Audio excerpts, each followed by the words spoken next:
All right, how's it going, guys? Trader AD here. Today is May 18th, Monday, and as usual, I was a bum and I woke up late. It seems to be the trend right now, um, except for Saturday, or no, Friday. Friday, I actually did a morning's play off the Aurora, I believe. It was that cannabis ACD, ACB, I can't remember, but that was a morning play, which I rarely ever share, and I didn't share with you guys, but you can see it on the community tab on YouTube where I showed that I actually traded that thing. The reason I don't share that is because for me, gap and goes or morning plays are is a 60-40. And for beginner traders, which are generally following me, especially my family friends, they are following me to a T. So if I actually share that with them and they like it, which a lot of people do, morning breakout trades are awesome because of the movement. You can really make a lot of money, and that's the reason why people are willing to use that strategy because the amount of movement, your wins are huge, and your losses, they could be pretty big too. But the main issue is the 60-40. And now, if anybody knows anything about statistics, if you flip a coin, what are your chances of getting heads? 50%, right? Now, what if you get heads today? What are the chances of you getting tails tomorrow? It's still 50%, right? So, but does that mean you're going to have a greater chance of getting tails tomorrow? No. It starts over. And that's something that a lot of people don't understand. So 60-40, right? So 10 trades. That means technically you can have four losses. Four losses can hurt. It's not that bad if you had six wins in 10 days, but what if you had eight losses in 10 days? Then you start questioning your strategy, right? Unless you paper traded enough to understand that your strategy is definitely a 60-40 and you have that kind of conviction. But beginners don't have that kind of conviction unless they paper traded long enough. And I'll cover that some other time. And I think that's going to be a controversial topic, paper trading. But you've probably heard it in the stream if you're following me along about my ideology about paper trading. But yeah, if you had 10 losses, technically you could have 12 win streak out of 20 trades. But you'll never know if you've already given up or you blew up your account. So that's why I like new traders to focus on the counter trend strategy because I know that is 90%. I know. You can see it in my strategies. I mean, you can see it in my vlog and you can see it in my stream. So far, the stream I'm at 100%, but you know, that's wood. Um, there's always going to be a chance of a loss, and that's okay. That's perfectly fine because after 15 years of trading and over 7 years of day trading, I'm pretty sure I know what I'm doing. So this morning I woke up around 10:30, which means there's, there's I'm basically over 2 hours late. Is it 2 hours? Is it 10:30? Oh, so 1 hour late. Sorry, I'm in Central Time. So um, my strategy involves me to at least be on my computer 45 minutes after the bell Eastern time. That's around 9:30. So 10:15 is technically the earliest time I will trade. Now the reason for that is because I want this chart to develop. You can't have something. Well, you can. You can have something ramping up for 10 minutes and shooting for the sky, and you could actually see it for a short, but not all the time. Generally, it takes some time to create something like that. Now, one of the other common questions that I get is because I'm always looking at the ones, fives, and 15s for a ramp or a parabolic move. Now, I really shouldn't say parabolic because as a math teacher, parabolic is actually, x squared, and that is actually a definitive rate of change. But what I'm really saying about a parabolic move is a ramp. Basically, the rate of change is accelerating. So the price action is moving higher and faster as time goes by. Now, here's a quick math question. If the slope is linear on the ones, will the slope be linear on fives and 15s? Yes, it will. So what the hell am I talking about when I say I look at the fives and 15s for that ramp? Well, technically speaking, or generally speaking, that is, I'm only looking for the fives and 15s just to clean things up because sometimes the ones could be a little bit difficult to see. And if you see three 15-minute candles that are increasing in volume, you know that there is more and more interest as it reaches an exhaustion point. Now, that exhaustion point, the area that's going to reverse or counter, is the area that I'm looking for. But sometimes that exhaustion point is quite a relief rather than shooting straight up, exhaust itself, and fall back down. Now that's the look I want. So in order to get that, I need that slope to just skyrocket. And I'm talking about shorts here, by the way. So if it's skyrocketing, it's going to fall. But how hard is it going to fall? That's the question. So I'm always looking for the daily for resistance if it's a short, or support if it's a long, and I'm going to look for a ramp. So oftentimes looking at the fives can help me identify how long has this ramp been developing. It could be linear for quite a while, but you can see a development or an increase in volume on the 15s. So just bear in mind that the ones are the most important.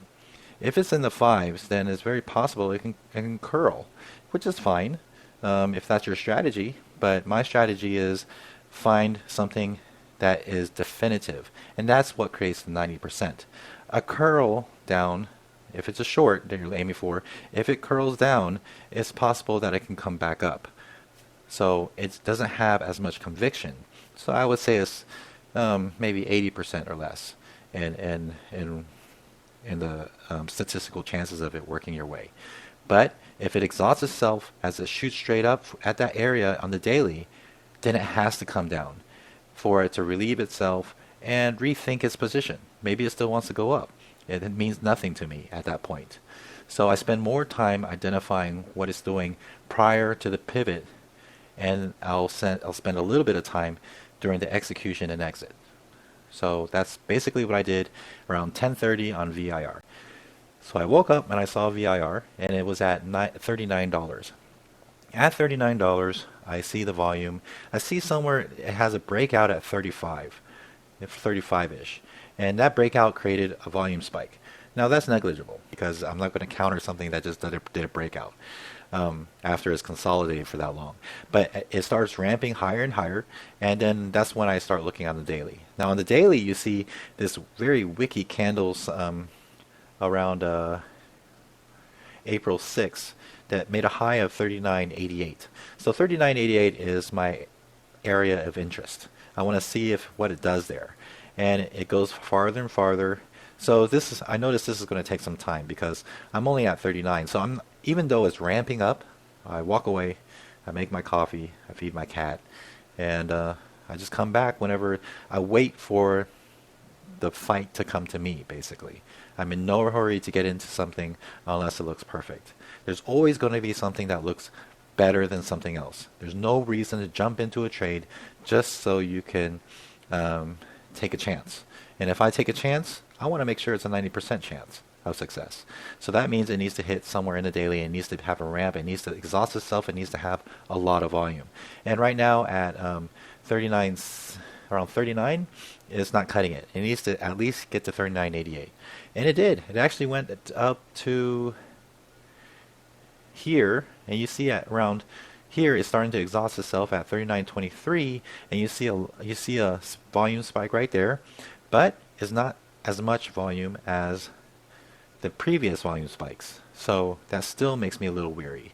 So if it goes, it may make me sad a little bit, but I'm okay with that. There'll always be another day.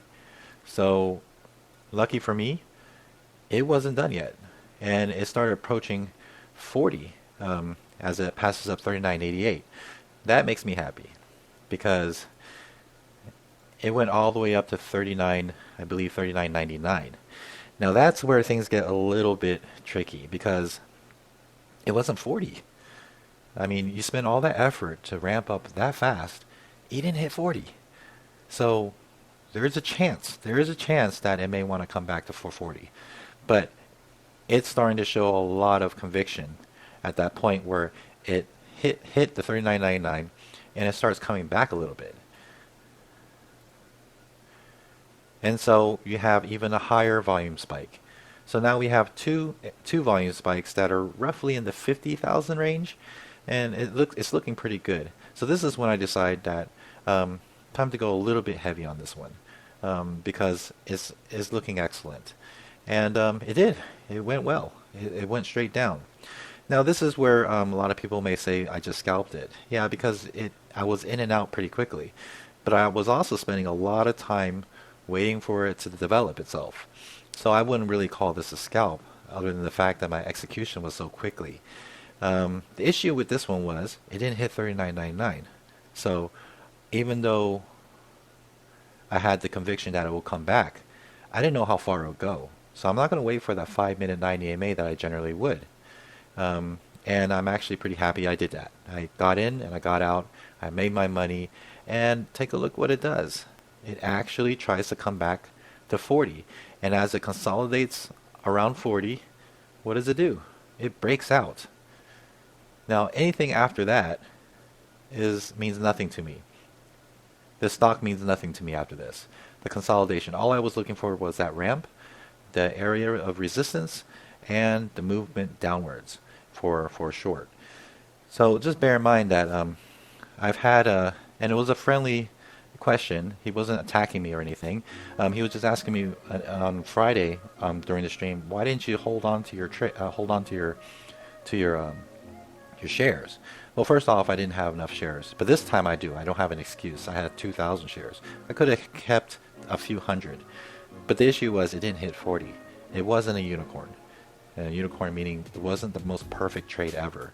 If it did hit 40, maybe I would, but there was also a spread. So you take it for what it's worth, and I think I did okay on this one, and I probably wouldn't change anything, even hindsight, because, well, in this case it actually worked out for me.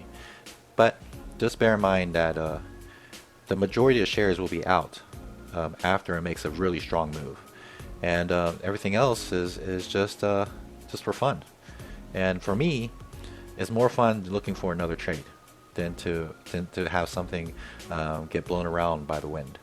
So that's my breakdown for this one trade, and that's all I did today. I had some errands to run. My wife wanted me to do a few things, and yeah, I think I am actually going to cut down on the timing on the YouTube streams. The last one was like 3 hours, which is fine, by the way. I mean, if I have nothing else to do, that's what I'm going to do. But I'm going to have to something kind of exciting that may actually help me with my sleep is that there is going to be an arm wrestling tournament in a month and a half that I may participate in. I'm not entirely sure, and that requires my cortisol levels to go down because I need to cut weight and get as shredded as possible so I can make my weight cut.